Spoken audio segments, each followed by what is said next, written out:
तो चलिए इस दिव्य और ज्ञानवर्धक कथा को प्रारंभ करते हैं। देवर्षि नारद का प्रश्न एक बार की बात है। देवर्षि नारद जी आकाश लोक में स्वतंत्र रूप से विचरण कर रहे थे। वे अपनी वीणा को मधुर स्वर में बजाते हुए नारायण नारायण का जाप कर रहे थे। तभी अचानक उनकी दृष्टि धरती लोक पर पड़ी। उन्होंने देखा कि धरती पर एक परिवार अपने प्रिय परिजन के असामयिक निधन के गहरे शोक में डूबा हुआ है। पूरा परिवार जोर जोर से विलाप कर रहा था, आंसू बहा रहा था और अपने मृत परिजन के वापस आने के लिए हाथ जोड़कर भगवान से करुण प्रार्थना कर रहा था। उनकी पीड़ा इतनी गहरी थी कि उनके रुदन की आवाज आकाश तक पहुंच रही थी। जब ये अत्यंत हृदय विदारक दृश्य नारद जी ने आकाश लोक से देखा तो उनका करुणामय हृदय व्याकुल हो उठा। उनके नेत्रों में आंसू आ गए और उनके मन में एक साथ कई गंभीर प्रश्न उठने लगे। वे सोचने लगे कि मृत्यु के बाद आत्मा का क्या होता है? क्या वह दोबारा उसी परिवार में लौट सकती है? क्या मनुष्य के कर्म उसे फिर से उसी कुल में जन्म लेने के लिए बाध्य करते हैं? इन प्रश्नों का उत्तर जानने के लिए वे तत्काल कैलाश पर्वत की ओर प्रस्थान कर गए। कैलाश पर्वत की दिव्य भूमि पर पहुंचकर नारद जी ने भगवान शिव जी को सादर प्रणाम किया। भगवान शिव उस समय अपने दिव्य आसन पर विराजमान थे और गहन ध्यान में लीन थे। नारद जी को अपने सम्मुख देखकर शिव जी ने अपनी आंखें खोली और अत्यंत प्रसन्न हुए। उन्होंने नारद जी का हार्दिक अभिवादन करते हुए कहा, हे नारायण भक्त, आपका हमारे कैलाश में स्वागत है। कहीं आज किस विशेष प्रयोजन से आपका पदार्पण हुआ है? अवश्य ही आप कोई महत्वपूर्ण समाचार लेकर आए होंगे। तभी नारद जी ने विनम्रता से हाथ जोड़ते हुए कहा, हे त्रिपुरारी, हे त्रिनेत्रधारी, हे महादेव, आप तो अंतर्यामी हैं, आप त्रिकालदर्शी हैं। आपको मेरे आने का प्रयोजन तो पहले से ही ज्ञात होगा। फिर भी यदि आप मेरे मुख से आने का प्रयोजन सुनना चाहते हैं तो ठीक है, मैं आपको बताता हूँ। हे प्रभु, मैं तो आपके पास अपने कुछ गंभीर प्रश्नों का उत्तर जानने के लिए आया हूँ। कृपया आप मेरे प्रश्नों का उत्तर देकर मेरे मन में उठ रहे इस संशय को दूर कीजिए। नारद जी की यह विनम्र बात सुनकर भगवान शिव जी ने अत्यंत गंभीर स्वर में कहा, हे मुनि श्रेष्ठ, ऐसा कौन सा विशेष प्रश्न है जो आपके जैसे ब्रह्मज्ञानी और विद्वान पुरुष को व्याकुल कर रहा है? कृपया आप मुझसे उस प्रश्न को निःसंकोच होकर पूछिए। मैं अवश्य यही आपके सभी प्रश्नों का समुचित उत्तर दूंगा। तभी देवर्षि नारद जी ने गंभीरता से प्रश्न पूछते हुए कहा, हे प्रभु, हमारे शास्त्रों में यह उल्लेख है कि मनुष्य का जन्म होता है, उसकी मृत्यु होती है और उसके बाद उसका पुनर्जन्म होता है। यह जीवन और मृत्यु का चक्र एक अटल सत्य है। परंतु मेरा प्रश्न यह है कि क्या मृत्यु के पश्चात आत्मा का दोबारा से उसी परिवार में, उसी कुल में पुनर्जन्म संभव है? क्या आत्मा अपने ही काल में दोबारा से जन्म लेकर अपने अधूरे कर्मों को पूरा करती है? नारद जी का यह गूढ़ प्रश्न सुनकर भगवान शिव जी के मुख पर एक दिव्य मंद मुस्कान आई और वे बोले, हे ब्रह्मानंदन, आज आपने एक अत्यंत ही गूढ़, जटिल और रहस्यमय प्रश्न पूछा है। इस प्रश्न के उत्तर में समस्त मानव जाति का कल्याण छिपा हुआ है। हे देवर्षि, आज मैं आपको एक अद्भुत कथा सुनाने जा रहा हूं जो द्वापर युग के महाभारत काल से जुड़ी हुई है। इस कथा में पुनर्जन्म, कर्म और मोक्ष के सभी रहस्य छिपे हुए हैं। कथा प्रारंभ करते हुए भगवान शिव जी ने कहा, हे देवर्षि, महाभारत का वो भीषण युद्ध समाप्त हो चुका था। 18 दिनों तक चले उस महासंग्राम में लाखों योद्धाओं ने अपने प्राण न्यौछावर कर दिए थे। कुरुक्षेत्र की भूमि रक्त से लाल हो गई थी। धर्मराज युधिष्ठिर ने हस्तिनापुर राज्य का शासन संभाल लिया था और पांडवों ने अपनी संपूर्ण शक्ति और बुद्धि से राज्य को धर्म के मार्ग पर चलाने का पूर्ण प्रयास किया, किंतु युद्ध में हुए विनाश और अपने प्रियजनों की मृत्यु के कारण उनके मन में अब भी कई आध्यात्मिक और गहरे प्रश्न थे जो उनके मन को निरंतर व्याकुल। युद्ध के दौरान पांडवों ने अपने परिवार के कई प्रिय सदस्यों को खो दिया था। उन्होंने अपने पितामह भीष्म, गुरु द्रोणाचार्य और अपने 100 भाइयों को खो दिया था। ये सब देखकर और इन दुखद घटनाओं को याद करके युधिष्ठिर के हृदय में एक गहरी जिज्ञासा उत्पन्न हुई। एक दिन जब वे अपने राजकीय कार्यों से कुछ समय के लिए मुक्त हुए तो वे अपने चारों भाइयों भीम, अर्जुन, नकुल और सहदेव के साथ महर्षि वेदव्यास के पवित्र आश्रम में जा पहुंचे। युधिष्ठिर का प्रश्न आश्रम में पहुंचकर पांचों पांडवों ने महर्षि वेदव्यास को विधि पूर्वक प्रणाम किया और उनके सम्मुख आदर के साथ बैठ गए। महर्षि वेदव्यास ने पांडवों का हार्दिक अभिवादन किया और पूछा, हे पांडव पुत्रों, आज आप सभी एक साथ मेरे आश्रम में पधारे हैं, अवश्य ही कोई महत्वपूर्ण विषय है, कहिए आने का क्या कारण है। तभी धर्मराज युधिष्ठिर ने अपने मन की व्यथा को प्रकट करते हुए अत्यंत विनम्रता से कहा, हे गुरुदेव, आपने हमें धर्म, कर्म और पुनर्जन्म के अनेक गूढ़ रहस्यों के बारे में बताया है। आपके उपदेशों से हमारा ज्ञान वर्धन हुआ है, किंतु अभी भी एक प्रश्न मेरे मन को निरंतर विचलित कर रहा है और मुझे चैन नहीं मिल रहा।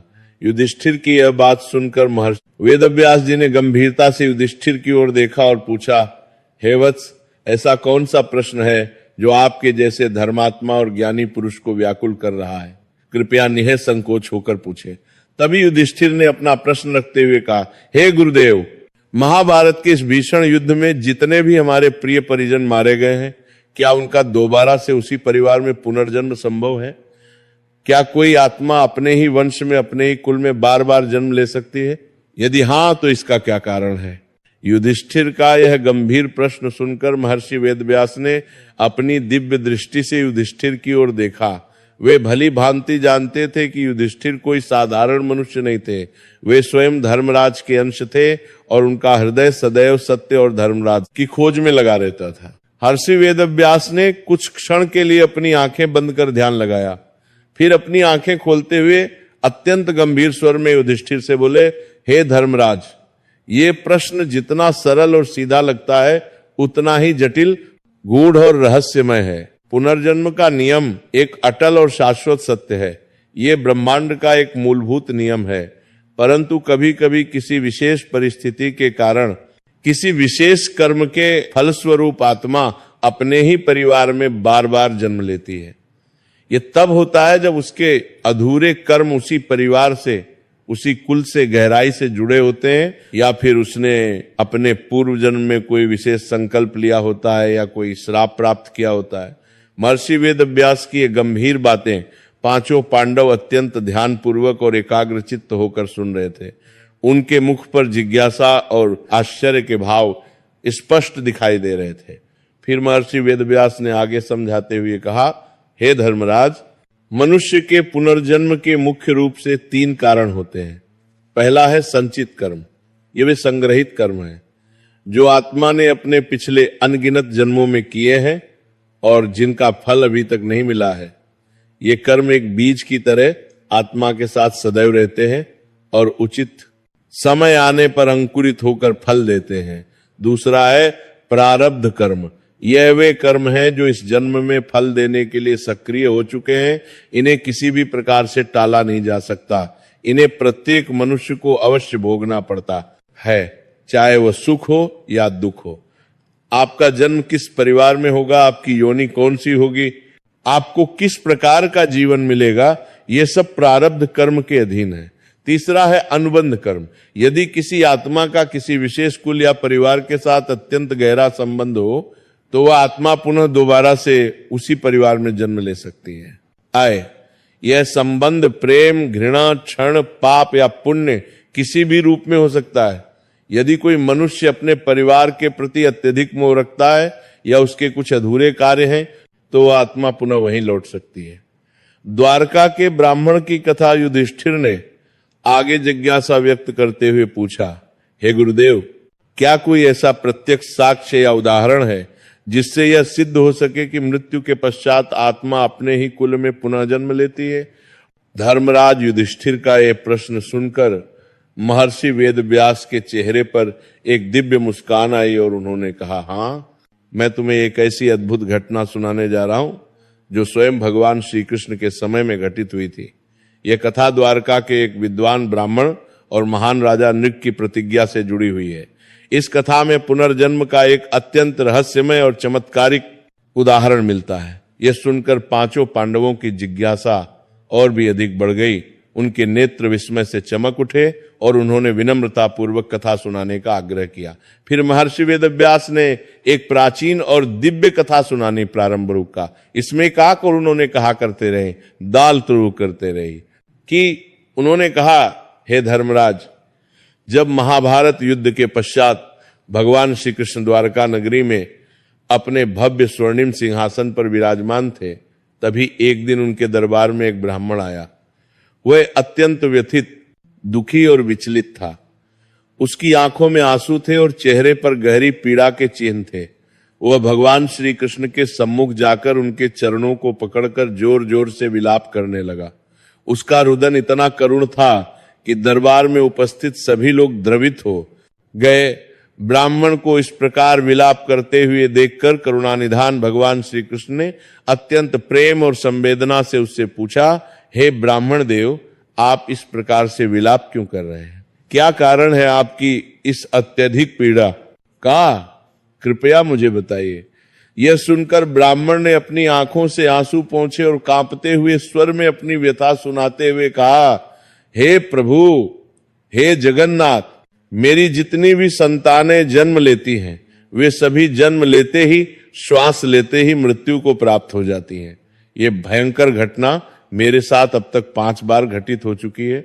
हर बार मैं पिता बनने की खुशी मनाता हूं और हर बार वही दुख, वही पीड़ा। कृपया आप मुझे इस असहनीय दुख से बाहर निकालिए। हे प्रभु, मैंने ऐसा कौन सा भयंकर पाप किया है जिसका फल मुझे इस जन्म में इतनी क्रूरता से भोगना पड़ रहा है? मैंने सभी प्रकार के धार्मिक अनुष्ठान किए, यज्ञ करवाए, दान पुण्य किया, तीर्थ यात्राएं की, उसके बाद भी मुझे कोई समाधान नहीं मिला। सभी उपाय विफल हो गए, इसलिए अंततः मैं आपकी शरण में आ गया हूं। अब आप ही मेरा उद्धार कर सकते हैं। महर्षि वेदव्यास जी के मुख से यह सुनकर युधिष्ठिर के मन में गहरा कौतूहल उत्पन्न हुआ और उन्होंने व्यग्रता से पूछा, हे गुरुदेव, क्या भगवान श्री कृष्ण ने उस पीड़ित ब्राह्मण की समस्या का कोई समाधान किया? महर्षि वेदव्यास ने गंभीरता से उत्तर दिया, हाँ, अवश्य, किंतु इस घटना में एक अत्यंत गूढ़ रहस्य छिपा हुआ था। ब्राह्मण के लिए कोई साधारण घटना नहीं थी। उसके साथ जो भी घटनाएं निरंतर घटित हो रही थी, वह सभी उसके पूर्व जन्मों के पुनर्जन्म और कर्म के गहरे बंधन से जुड़ी हुई थी। अब तुम इस कथा को और भी ध्यान पूर्वक सुनो। राजा नृग की प्रतिज्ञा 5 पांडव अब पूरी तरह से इस रहस्यमयी कथा में डूब चुके थे। उनकी सांसें भी मानो थम गई थी। महर्षि वेदव्यास फिर मुस्कुराए और आगे बोले, हे धर्मराज युधिष्ठिर, भगवान श्री कृष्ण ने उस ब्राह्मण को अत्यंत प्रेम और करुणा से उठाया और उसे समझाते हुए कहा, हे ब्राह्मण देव, जीवन में कालचक्र तो निरंतर घूमता रहता है। जन्म और मृत्यु का ये खेल अनवरत रूप से चलता रहता है। उसके बाद ब्राह्मण ने अपने आंसू पोंछे और कांपते हुए भावुक स्वर में विस्तार से अपनी पीड़ा बताते हुए कहा, हे प्रभु, अभी तक मेरे जितने भी पुत्र जन्मे, वे सभी जन्म लेते ही, पहली सांस लेते ही मृत्यु को प्राप्त हो गए। ये मेरे साथ अब 5वीं बार हो चुका है। मैं एक ऐसा पिता हूं जिसने अपने पुत्र को जन्म लेते ही अपनी गोद में निर्जीव पाया है। ये पीड़ा असहनीय है। क्या ये मेरे पूर्व जन्मों के पापों का परिणाम है? क्या मेरी आत्मा किसी श्राप से बंधी है? क्यों मेरे पुत्र इस संसार में आते ही तुरंत चले जाते हैं? ब्राह्मण की यह हृदय विदारक पीड़ा सुनकर सभा में उपस्थित सभी दरबारी, मंत्री और नागरिक गहराई से व्यथित हो गए। लोग आपस में चिंतित स्वर में चर्चा करने लगे, क्या यह ब्राह्मण किसी श्रापित कुल का है या फिर यह भगवान की कोई विशेष दिव्य लीला है? क्या इसे किसी महान ऋषि या देवता ने कोई भयंकर श्राप दिया है? वहां उपस्थित सभी लोग गहन चिंतन में डूब गए। वे सोच रहे थे कि जब स्वयं भगवान श्री कृष्ण, जो साक्षात नारायण है, इस धरती पर विराजमान है, तो उनके एक भक्त को इतना असहनीय कष्ट क्यों मिल रहा है? क्या इस ब्राह्मण के भाग्य में ही ऐसा दुख लिखा है? ब्राह्मण अत्यंत दुखी, निराश और व्याकुल था। उसका हृदय पीड़ा से इतना अधिक भर गया कि उसका विवेक क्षीण होने लगा और उसे अचानक तीव्र क्रोध आ गया। उसने अपने क्रोध और हताशा में आकर भगवान श्री कृष्ण से कठोर शब्दों में कहा, हे द्वारकाधीश, आप तो स्वयं नारायण के अवतार हैं, आप त्रिकालदर्शी हैं, आप जगत के पालन करता है, फिर भी आपने मेरे इस गहन दुख को देखा और चुप रहे। यदि आप मेरे पुत्र को वापस नहीं ला सकते तो मैं समस्त द्वारका नगरी को श्राप दे दूंगा कि यहां आगे से किसी भी कुल में कोई पुत्र जन्म नहीं लेगा। ब्राह्मण के इस क्रोधपूर्ण और भयानक वचन को सुनकर वहां उपस्थित सभी लोग अत्यंत भयभीत हो गए। ब्राह्मण का श्राप अत्यंत शक्तिशाली होता है।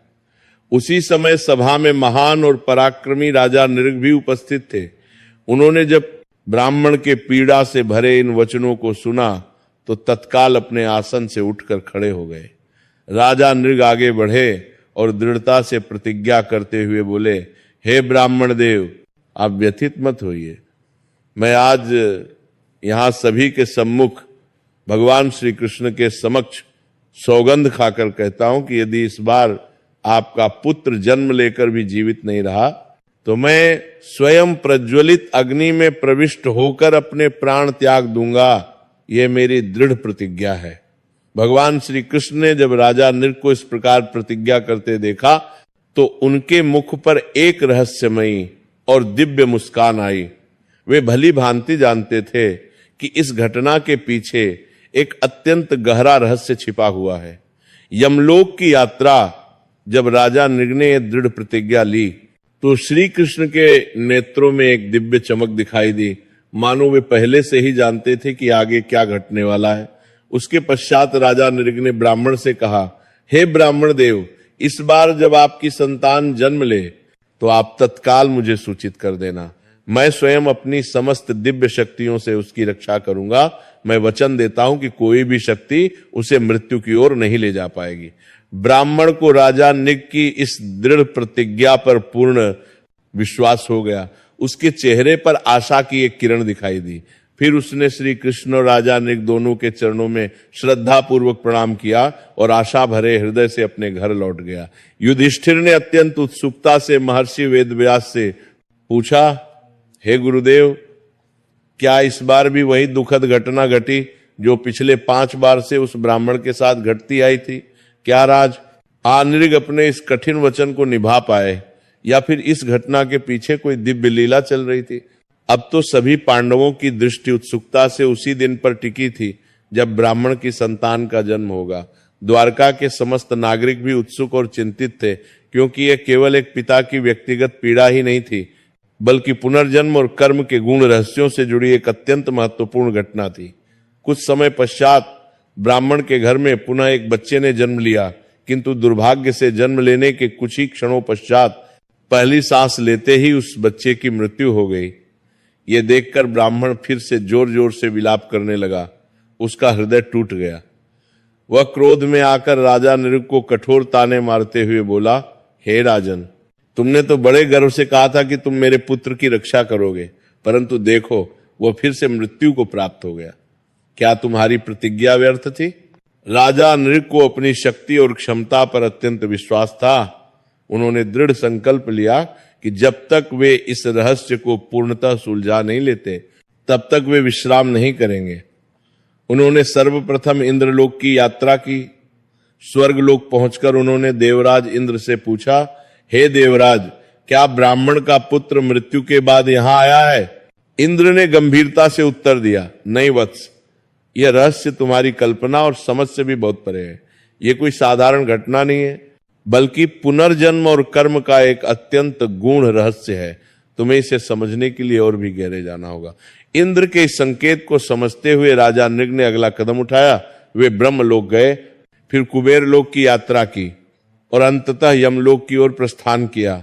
राजा नृग ने अपने दिव्य रथ से यमलोक के भयानक द्वार को पार किया। वहां उन्होंने महाराज यमराज को देखा, जो अपने विशाल और भव्य सिंहासन पर विराजमान थे।